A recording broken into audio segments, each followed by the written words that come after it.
Hello tout le monde, j'espère que vous allez bien et bienvenue dans cette petite vidéo du lundi sur Bitcoin. Alors on est en début de semaine et globalement on est pas mal dans le rouge. Alors il y a quelques exceptions, à savoir des paires d'alt contre BTC. Et je pense par exemple à Avax que vous m'aviez demandé de charter la semaine passée.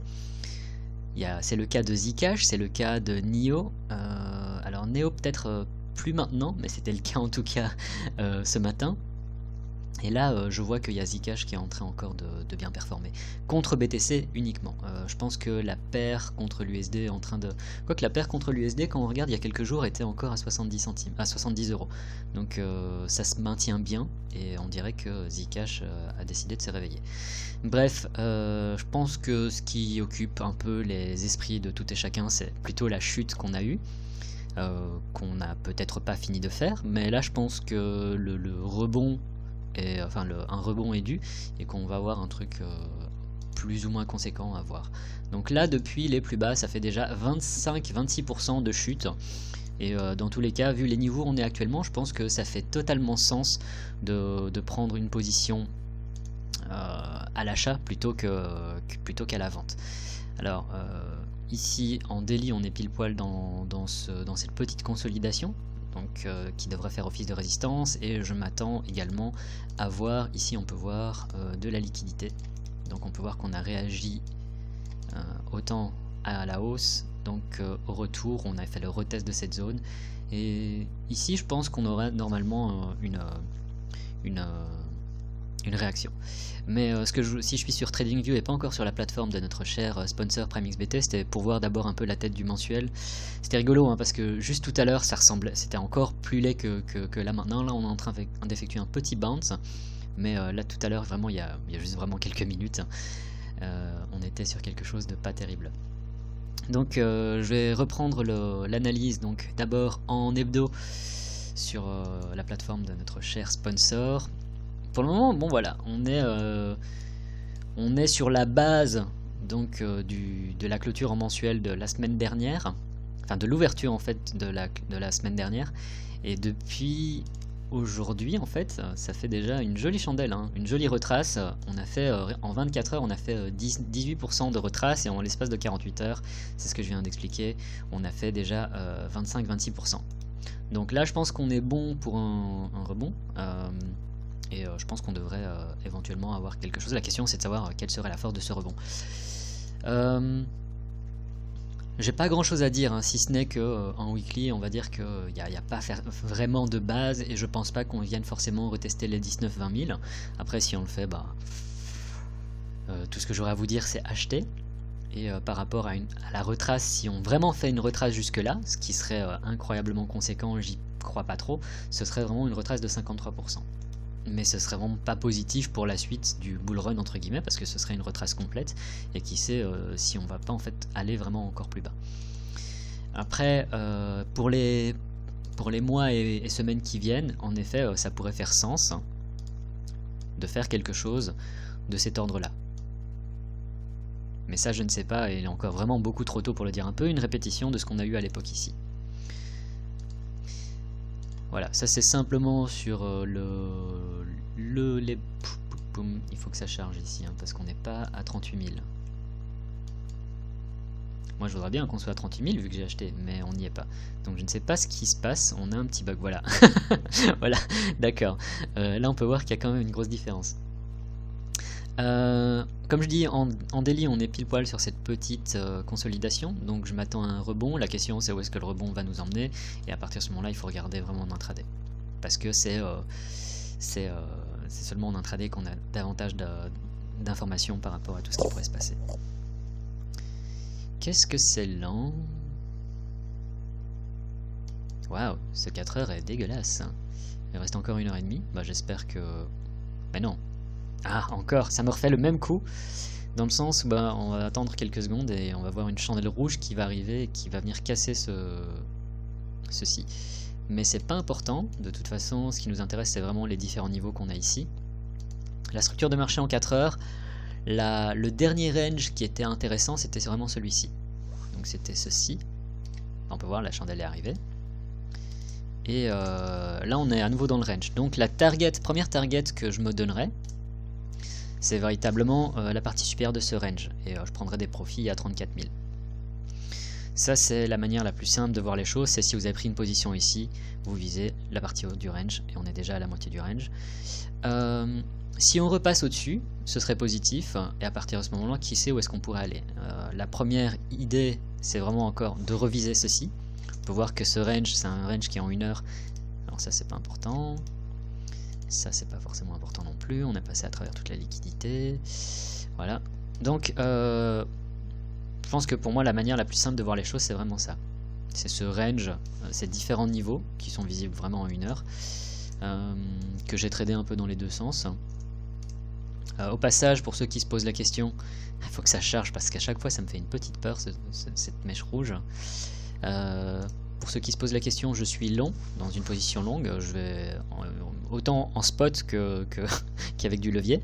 Donc voilà, je considère qu'il est totalement idiot de se dire que il faut de vendre en fait vers les niveaux auxquels on est actuellement. Ça fait pas sens pour moi. Donc ce que je voulais dire sur le 1 heure, c'est il faudrait que ça charge ici. Donc première target 34 000, 34 300. Si on repasse au-dessus, et si on repasse au-dessus de ça en fait, du coup, on pourrait venir chercher les 37, voir les. Si on réintègre aussi, on pourrait venir chercher les 40 000. On n'en est pas encore là. Là, on a une retrace quand même qui doit faire signer, enfin faire grincer pas mal dedans. Et puis voilà. Donc ça ne veut pas charger, donc je vais retourner tout simplement sur la plateforme de TradingView. Donc là, je suis encore dans un petit long. Hein, c'est rien d'extraordinaire. Hein, vous voyez, c'est 0.1 BTC. Et j'ai déjà pris en fait moitié de profit juste ici au-dessus parce que je me dis bon, on est en mode scalp. Si on revient à nouveau vers chercher les 31 000, j'ajouterai à la position sans hésiter. Et j'ai eu la chance, alors on peut voir que mon equity en USD, elle a pas mal souffert dans le sens où on était à 28 000 la semaine passée. Et, et là je suis à 19 000. Après il y a deux raisons à ça. La première c'est que je suis sorti de 0.1 BTC, donc j'ai revendu ici aux alentours des 41 000 et on est resté ici assez longtemps pour que je sorte, je pense que déjà quand on était ici, j'ai fait la vidéo de vendredi, on était ici hein, et je vous avais expliqué, on était en live en plus. Ah, si on a ça, je shorterai sur le court terme. Ensuite on a eu un niveau une descente qui était beaucoup plus conséquente. Là vraiment on est bien, on peut voir qu'on est tapé plusieurs fois et là je pense qu'on est bon pour faire on pourrait éventuellement aller chercher plus haut, mais bref. BTC du coup, ouais, j'ai eu la chance de sortir. J'ai un peu souffert sur XRP, mais j'ai tout regagné déjà. Et du coup, bah ouais, j'ai fait 0.1 BTC de gain en l'espace de 7 jours, et je suis vraiment très content. Pour revenir du coup vers le mensuel, bon, voilà, pas grand chose à dire. L'hebdo, on pourrait éventuellement revenir hein, vers cette petite base, vu que c'est la seule qu'il y a en hebdomadaire. Et après, en daily, on est pile poil sur la petite consolidation, j'arrête pas de le dire, je me répète, je suis désolé. Alors, en 4 heures, du coup, on peut toujours être sur un mouvement haussier. Hein. Ce qui serait terriblement bullish, c'est qu'on termine cette chandelle dans le vert. Imaginons qu'on termine cette chandelle en 4 heures dans le vert. Ça veut dire quoi? Ça veut dire que cette résistance, qui donc fait office de support, hein, on peut voir support, elle ferait encore office de support. Et à partir de ce moment-là, qui sait où est-ce qu'on pourrait éventuellement continuer à monter? Et ça pourrait être peut-être indicatif que tout ça c'est simplement un retest et qu'on va aller encore vers des anciens plus hauts, enfin vers des plus hauts historiques. Ce serait tout à fait possible. Hein. Après, là je ne sais pas. J'ai pas trop d'analyse à faire à ce niveau-là. Dans le sens où pour moi, bon, autant que ce soit ici que là, c'était clairement une buy zone pour moi. Peut-être prise de profit ici, à voir, peut-être pas. Sur ma position avec du levier, peut-être que je prendrai mes profits ici, mais sinon sur ma position spot, je pense qu'on peut remonter vers 37 000.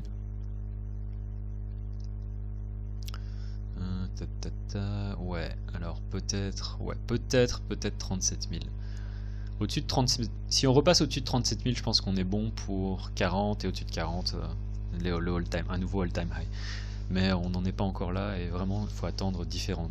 On peut regarder, on peut dessiner ça comme ça. Et ça ici. Hein. Ça donne quoi en 1 heure? Est-ce que c'est le même niveau que ce que j'ai donné tout à l'heure? Je pense. Hein. Ce que j'aime bien en fait, c'est que des fois avec en changeant de chart, eh ben, je retombe sur les mêmes niveaux alors que je les ai pas forcément. Enfin, des fois j'ai différents charts, c'est pour ça que vous voyez que j'ai autant de charts du BTC. C'est pour voir aussi si. Enfin, parfois, en fonction des journées, on charte de manière légèrement différente et c'est voir si c'est les mêmes niveaux. Déjà là, c'est très bon ce qui se passe en 1 heure. Pourquoi? Parce que bon, ok, on a une mèche, mais surtout. Éventuellement double bottom. Donc viser ça, si on casse ici au-dessus, bah ouais, ça fait aussi la target idéale, ça fait les 40 000. Mais bon, on va voir ça doucement. Hein. Et du coup, bah oui, qu'est-ce qui me ferait prendre un short? Je prendrais un short éventuellement à 40 000. Parce que je me dis, on peut tout à fait...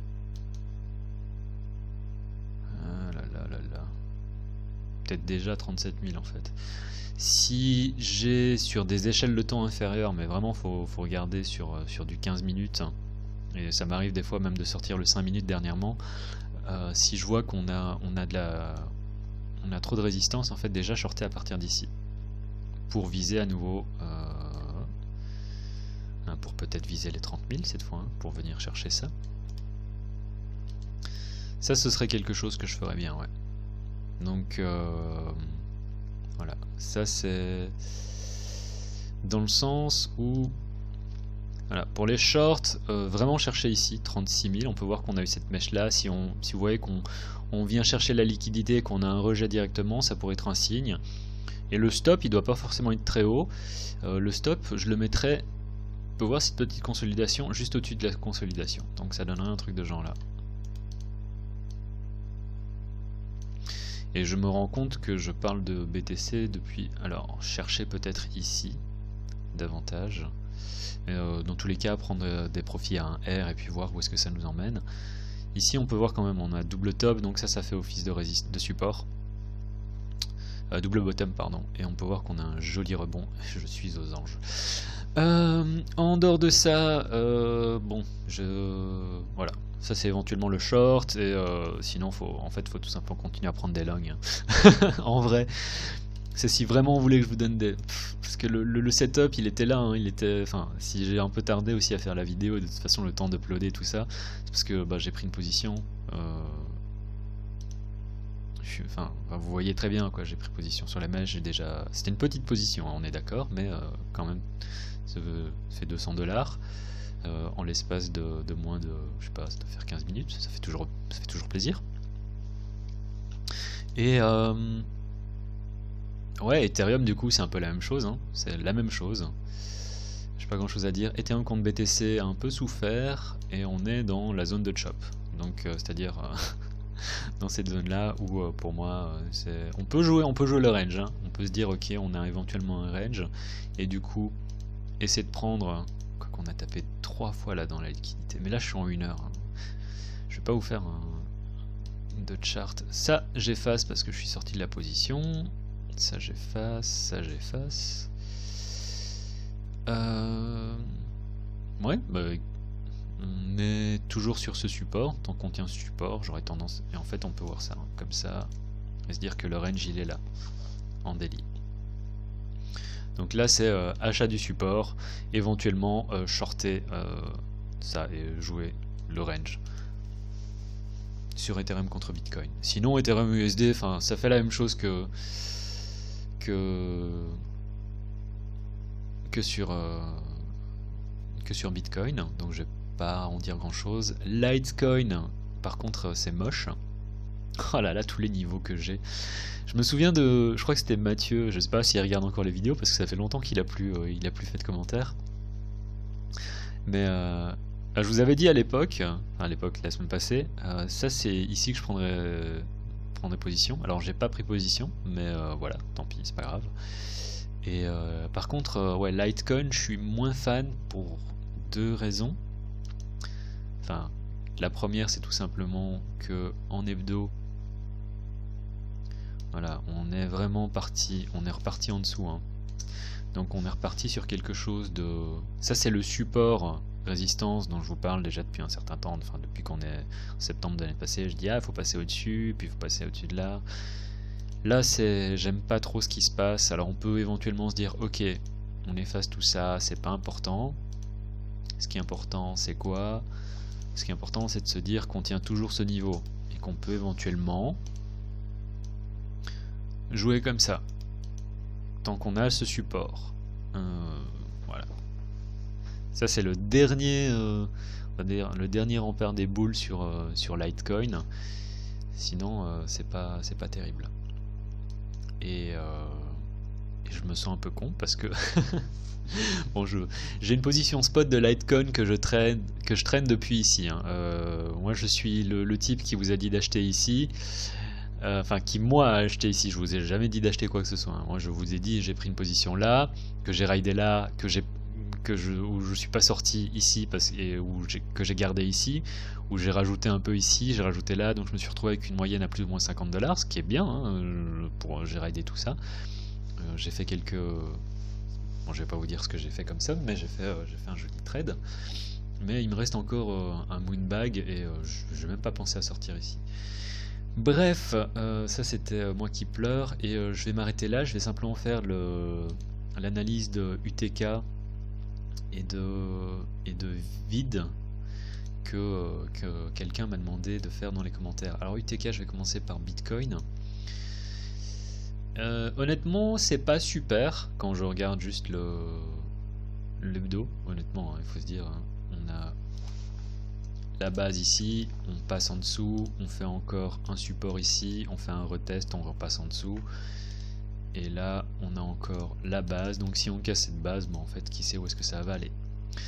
Ceci dit, j'ai quand même pris un long sur cette petite chose là ici, avec le stop juste ici en dessous, dans l'espoir que déjà j'espère qu'on va clôturer ce délit ici au-dessus, parce que là du coup ce serait beaucoup mieux. Qu'est-ce qui m'a fait prendre ce trade? Je sais plus ce qui m'a fait prendre ce trade. Le fait qu'on soit ici, qu'on soit sur support en fait tout simplement, et que on avait fait un sweep ici. Quand est-ce que j'ai pris position là-dessus? J'ai pris position après que l'abonné en question m'ait posé la question, ah tu penses quoi du TK, et je me suis dit c'est pas mal. Et je me demande, je sais plus c'est quel jour c'était il y a 2 jours, hein. Donc c'était le 9. C'est pas impossible que j'ai pris une position ici suite à ça. Donc j'ai pas pris mes profits là, ce serait étrange. Bref, je suis donc toujours sur ITK et du coup ouais. Ah là là. En vrai j'aurais dû prendre des profits là, hein. Je prendrai déjà des profits si on arrive à remonter. Et contre l'USD en fait c'est moche parce que UTK en fait est en gros en train de faire une consolidation, et contre l'USD c'est pas génial, hein. C'est parce que BTC aussi a dumpé. Donc la manière de voir ça, il n'y a tellement pas d'historique, c'est compliqué, hein. La manière de voir ça, ouais, éventuellement c'est mieux de voir ça comme ça, hein. On peut voir résistance, résistance, passer au-dessus, fake out, résistance, résistance. Donc soit on attend un retest, soit on se dit ok on a déjà un retest en fait de ce niveau là, on peut prendre, si on veut jouer la continuation, on joue le long. On peut jouer le long à partir d'ici en se disant il faut pas qu'on passe ici en dessous. Après le reward ratio est un peu c'est parce que c'est en log.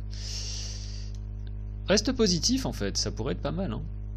Mais c'est en délit, donc il faut être prêt à s'accrocher et se dire ok on va peut-être faire un truc comme ça avant de remonter, et ça peut prendre encore quelques jours. Donc UTK, oui pourquoi pas, moi j'ai pris une position longue là-dessus, donc Je suis encore en position. J'espère qu'on va terminer le daily au-dessus, quand même. Donc UTK, moi je suis encore positif là-dessus. J'ai rien contre. Et en effet, un peu comme sur Bitcoin, ici c'était la zone d'achat par rapport à tout ça. Donc on a eu la sortie en dehors du range. Si on réintègre le range, si on fait une clôture en daily juste ici, pas bon, hein. On peut avoir une mèche, mais j'ai pas envie qu'on réintègre le range. Si on réintègre, je sortirai de position si jamais il y a des gens qui veulent prendre ce genre de setup.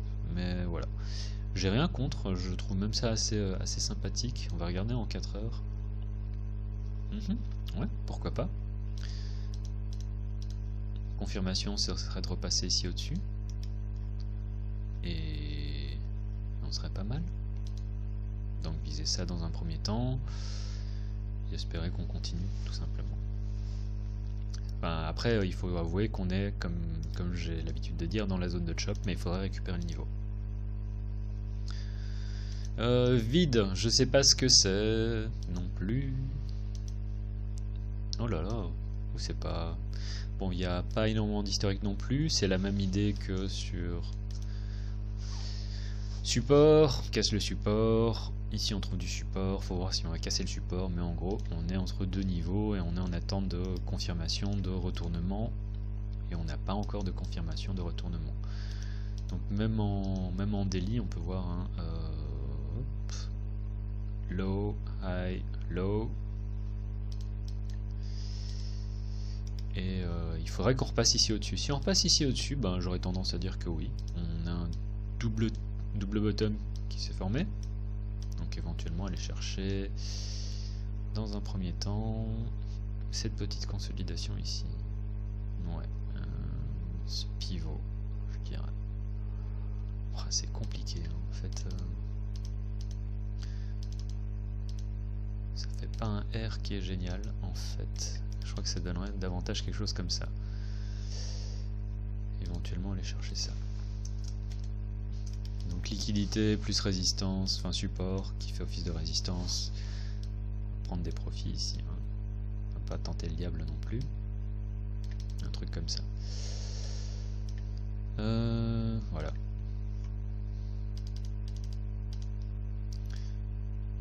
Et puis contre l'USD, à mon avis, il y a dû y avoir une chute aussi. Ouf, bah ça maintient bien son niveau. Là, c'est assez spécial. Hein, c'est... Ah, en fait, je peux pas trop kiffer la formation qu'on a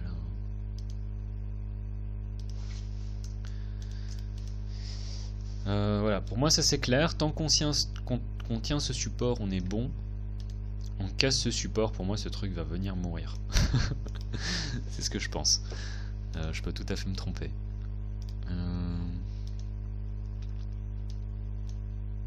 Et un peu c'est comme là. Hein. Là on n'a aucune idée de savoir si on va continuer comme ça.